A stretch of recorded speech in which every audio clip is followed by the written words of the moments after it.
child runs across a situation, has an experience. ある子供があることに出会って、そこを通り過ぎたときに経験としてそこを学びます。それを学びます。If the experience is too high, the child passes it by. Just doesn't pay any attention to it. その経験したことがあまりにも子供の頭脳のレベルよりも高すぎれば、子供は単にそれを、無視して通り過ぎてしまいます。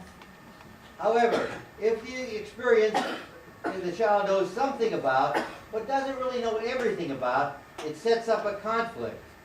で、その経験、出来事が子供にとって多少は高度であっても、全く知らない未知のものでなければ、こういうふうな回路が出来上がります。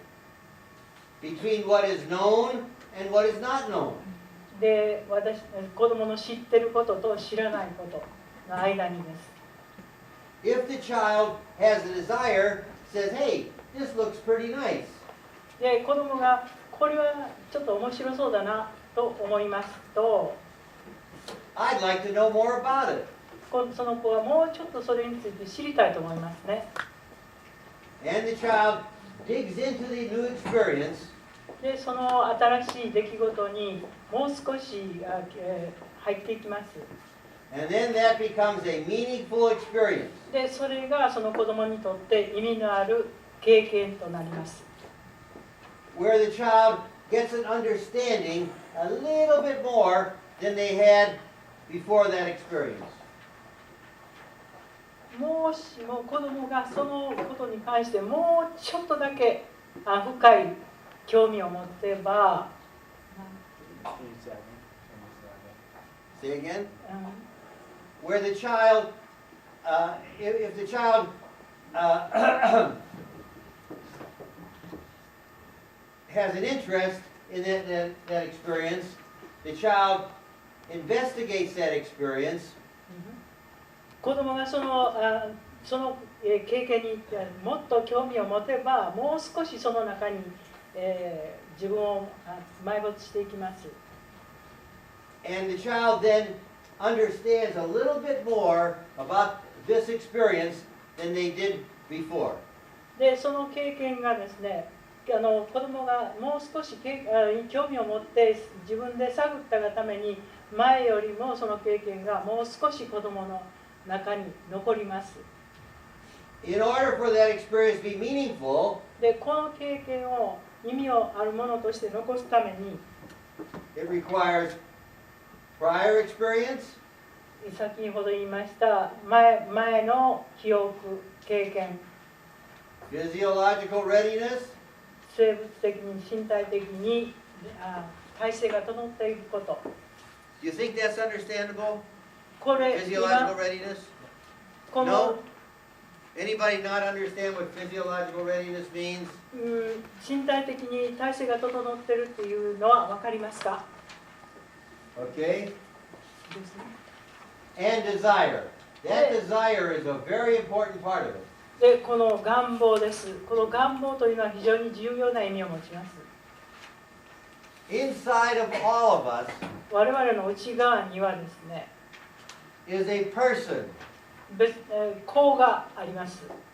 You can call it spirit, you can call it soul, you can call it person, but there's something living inside our bodies that goes away when we die. それを魂と呼びますか、子と呼びますか、人格と呼びますか、いろんな呼び方があるでしょうけれども、我々が死んだ時にそれは我々の体から離れていきます。That thing that we call person or mind, whatever, disappears. それを我々は人または心または何か The brain and all the machinery remains. で、その後いろんなパーツが残ります。The person is the thing that creates the desire. で、私が言いたいのはその人格がさまざまな願望を作ります。And this is where social and psychological development is so important. でこれが我々が社会的にも心理的にも、発達しなければいけないという理由付けの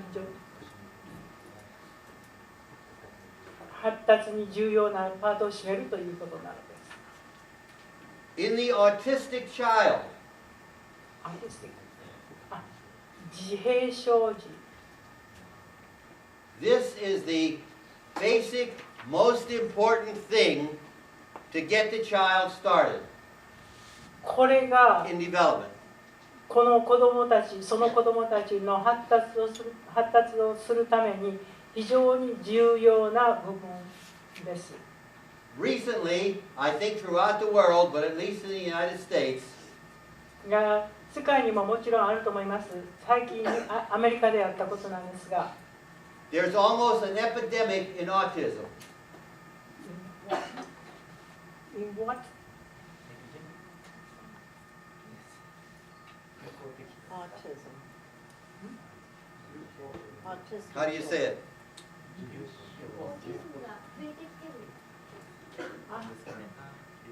アメリカではこういう自閉症児の発生が非常に多いということですか。Many people are saying it's for various reasons. で大抵の人がそこには大変いろいろな理由があると言っております。Some say it's the last shot that the baby gets. Do you get 3 shots here? ある種の人は子供に、予防注射やる、その予防注射が問題だという人もいます。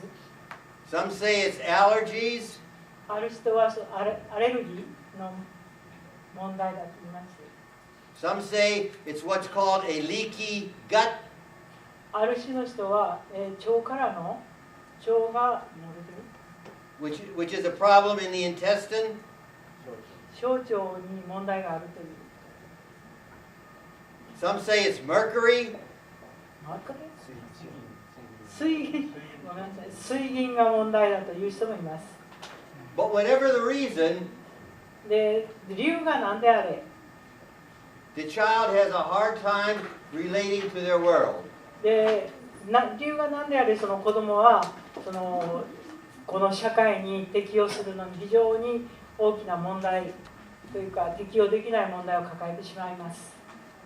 And there are certain procedures で、そこにはある種の、プロセスが必要です。which are of help with these children. こういう子供たちを救うためにですね。My colleague Stanley Greenspan 私の同僚でスタンリー・グリーンスパンという人がいます。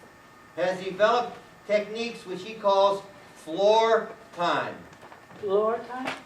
Floor time.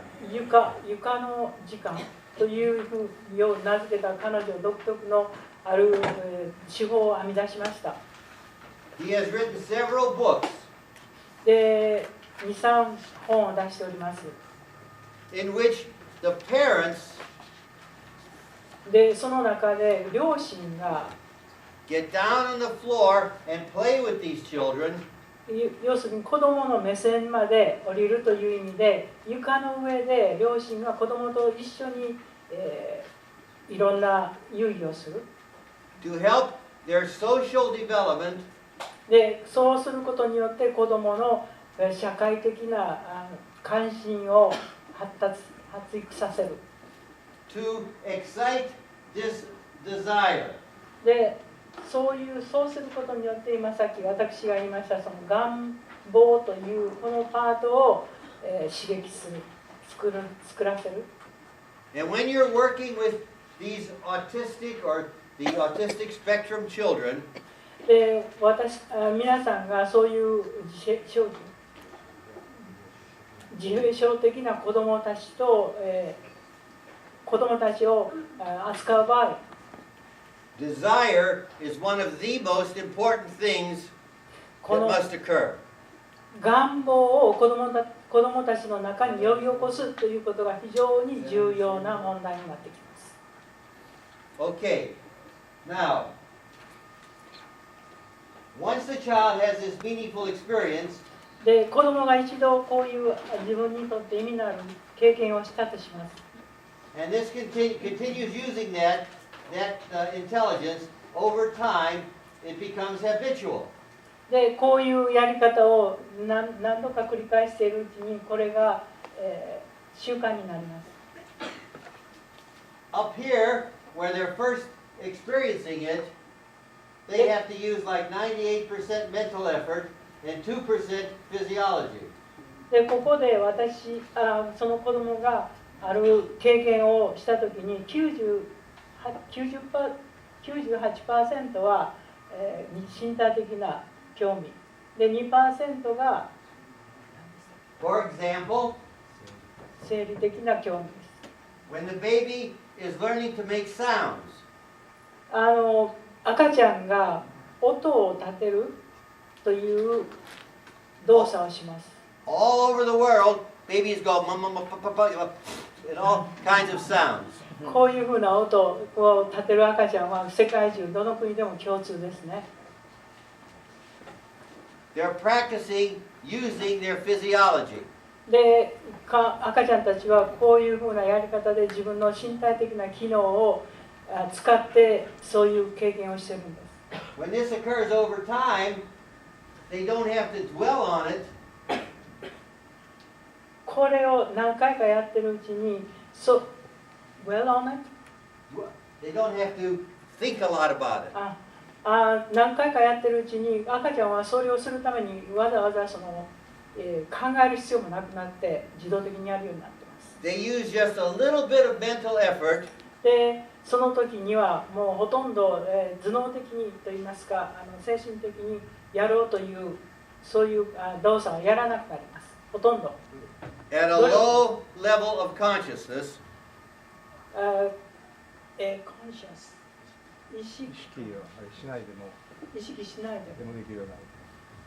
意識しないでもできるようになります。so that a small bit of mental effort, once it's habituated, ほんの少しのその努力をするという感覚、それが習慣化すれば creates a lot of physiological response.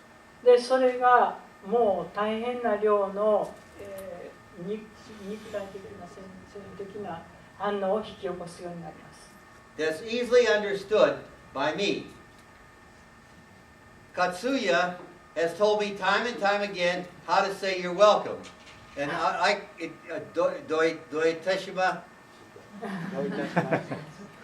and so I have to use a lot of mental effort.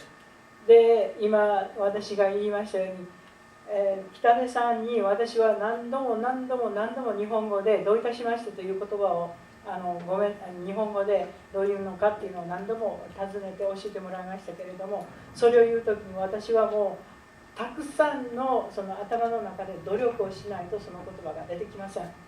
But only a little physiological effort comes out. で、その努力の挙句に出てくるのが口から出てくるいわゆる生理的な反応というのは非常に少ないものなんです。But because you have habituated it, というのは皆さんは習慣的にそういう言葉を持ってらっしゃるから頭の中に。you use a little bit of mental effort for a lot of physiology. で、あなたたちはこういう言葉をしゃべるのに頭の中でほとんどそういう努力をせずに、身体的な努力だけでしゃべれるようになります。And that's how development occurs. で、このようにして発達というのが起こります。Now there's a difference between development and learning. で、発達と学習の差はあります。I define learning 私は学習というのを、as the intelligent use of development. 知能の発達を使うというふうに理由づけます。